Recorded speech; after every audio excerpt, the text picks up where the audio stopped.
স্বামী বিয়ের সময় বলেছিল আমার যথাযথ হক আদায় করবে। এখন বিয়ে করার ঠিক 3 মাসের মাথায় উনি বিদেশ চলে যান।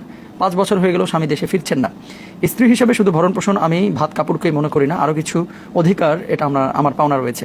এক্ষেত্রে আমার স্বামীকে বারবার তাগাদা দেওয়ার পরে উনি যে আসছেন না, আল্লাহর আদালতে উনি কি দায়ী থাকবেন না? সন্দেহাতীতভাবেই আল্লাহর আদালতে দায়ী থাকবেন এবং অপরাধ হিসাবে বিবেচিত হবেন। তার জন্য এভাবে বিদেশে অবস্থান করা সম্পূর্ণরূপে হারাম, কারণ তিনি তার স্ত্রীর অধিকার নষ্ট করছেন। প্রবাসে যারা থাকছেন, আমাদের প্রবাসী ভাইরা আছেন, তাদের খেয়াল রাখতে হবে যে তাদের প্রবাসে থাকার জন্য পূর্বশর্ত হলো তারা যদি বিবাহিত হন। অবিবাহিত হলে তো কোনো কথাই নেই, তারা থাকতেই পারেন।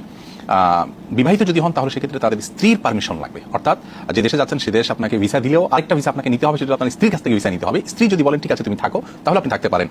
স্ত্রী যদি অনুমতি না দেয়, তাহলে ইসলামী শরিয়ার সুস্পষ্ট বিধান হলো একজন প্রবাসী প্রবাসে থাকতে পারবেন না। তাহলে প্রবাসী হয়তো প্রশ্ন করবেন, তাহলে আমি ভরণ পোষণ কিভাবে অ্যারেঞ্জ করবো স্ত্রীর জন্য? আপনার জন্য আল্লাহ তাআলা দেশের রিজিকের রাস্তা তো বন্ধ করে দেননি। দেশে তো সব মানুষ না খেয়ে মরে যাচ্ছে না। আপনি একটু উন্নতি জীবন যাপনের জন্য বিদেশে গিয়েছেন, সেটা যদি পরিমিত হয়, আপনি বছরে একবার আসেন বা লিমিটেড সময়ের মধ্যে স্ত্রীর অধিকার আদায় করেন, স্ত্রীকে আস্থায় রাখেন, তাকে নিয়ে যাওয়ার ব্যবস্থা করেন, অথবা সেই সুযোগ না থাকলে আপনি আসেন, তাহলে সেটা চলবে। কিন্তু 5 বছর হয়ে যাওয়া এটা কখনো স্বাভাবিক হতে পারে না, এবং সন্দেহাতীতভাবে স্ত্রীর অধিকার খর্ব করা হচ্ছে, নষ্ট করা হচ্ছে, এবং তিনি অপরাধ করছেন তার সামনে সন্দেহাতীতভাবে। তো এখন